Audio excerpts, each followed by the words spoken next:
কেউ কেউ মজা করে বলে কোনো দেশের কেউ যদি নোবেল শান্তি পুরস্কার পায় তাহলে সেই দেশের সরকারের 12টা বেঁচে যায়। শুনতে রসিকতা মনে হলেও অনেক রাজনৈতিক বিশ্লেষক মনে করেন বাস্তবে ঘটনাটা অনেক সময় এমনই দেখা যায়। বিশ্বের কয়েকজন বিখ্যাত নোবেল শান্তি পুরস্কার জয়ী ডক্টর মোহাম্মদ ইউনুস, মালালা ইউসুফজাই, অং সান সুচি, লিউ শিয়াওবো কিংবা মারিয়া মাচোদা, এদের অনেকের ক্ষেত্রেই একটি বিষয় লক্ষ্য করা যায়। তারা আন্তর্জাতিকভাবে সম্মানিত হলেও নিজের দেশের সরকারের সাথে কখনো না কখনো দ্বন্দ্বে জড়িয়েছেন।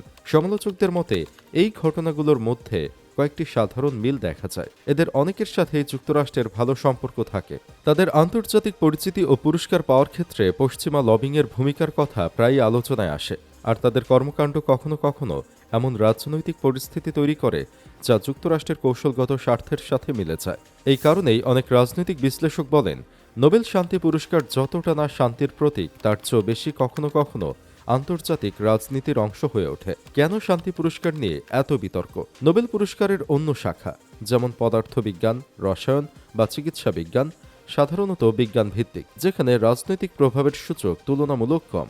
কিন্তু শান্তি পুরস্কার সরাসরি রাজনীতি, মানবাধিকার, গণতন্ত্র ও আন্তর্জাতিক সম্পর্কের সঙ্গে জড়িত। তাই এই পুরস্কারকে ঘিরে রাজনৈতিক বিতর্ক অনেক বেশি।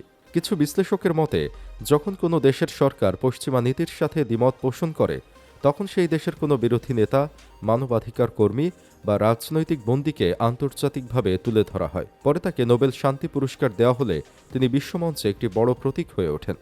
1989 সালে দালাই লামা নোবেল শান্তি পুরস্কার পান। সেই সময় তিব্বত ইস্যুতে চীনের বিরুদ্ধে আন্তর্জাতিক সমালোচনা তীব্র হয়। 1991 সালে অং সান সুচি নোবেল পান। তখন তিনি গৃহবন্দী ছিলেন। পশ্চিমা বিশ্বে এটিকে মানবাধিকারের বড় প্রতীক হিসেবে তুলে ধরে এবং মিয়ানমারের সামরিক সরকারের উপর অর্থনৈতিক নিষেধাজ্ঞা বাড়ে। 2010 সালে চীনের লিউ শিয়াওবো নোবেল পান।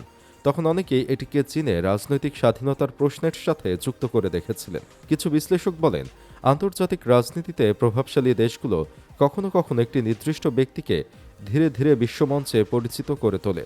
প্রথমে আন্তর্জাতিক মিডিয়ায় তাকে নিয়ে প্রতিবেদন হয়, তারপর বিভিন্ন পশ্চিমা পুরস্কার ও সম্মাননা দেওয়া হয়। ধীরে ধীরে তিনি মানবাধিকার বা গণতন্ত্রের প্রতীক হিসেবে পরিচিত হয়ে ওঠেন। পরে বড় আন্তর্জাতিক পুরস্কার যেমন নোবেল পেলে তার প্রভাব অনেক বেড়ে যায়। রাজনৈতিক ভাষায় অনেকে একে বলেন হিরো কাল্টিভেশন, অর্থাৎ ধীরে ধীরে একজন ব্যক্তিকে বিশ্বমঞ্চে বড় প্রতীক হিসেবে তুলে ধরা। বাংলাদেশের অর্থনীতিবিদ ডক্টর মোহাম্মদ ইউনুস 2006 সালে নোবেল শান্তি পুরস্কার পান।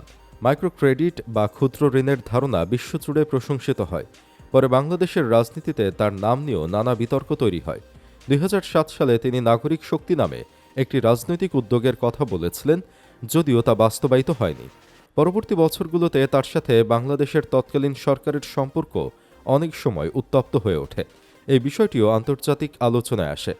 পাকিস্তানের মালালা ইউসুফজাই 2014 সালে নোবেল শান্তি পুরস্কার পান।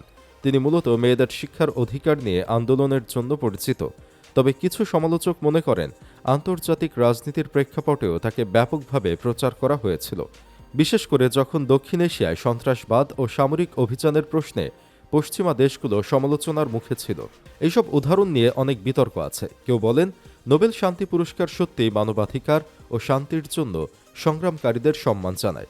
আবার অন্যরা মনে করেন, আন্তর্জাতিক রাজনীতিতে এই পুরস্কার কখনো কখনো কৌশলগতভাবে ব্যবহৃত হয়। সত্যটা হয়তো মাঝামাঝি কোথাও, কারণ আন্তর্জাতিক রাজনীতি খুব জটিল। এখানে আদর্শ, মানবাধিকার, কূটনীতি এবং শক্তির রাজনীতি সবকিছুই একসাথে কাজ করে।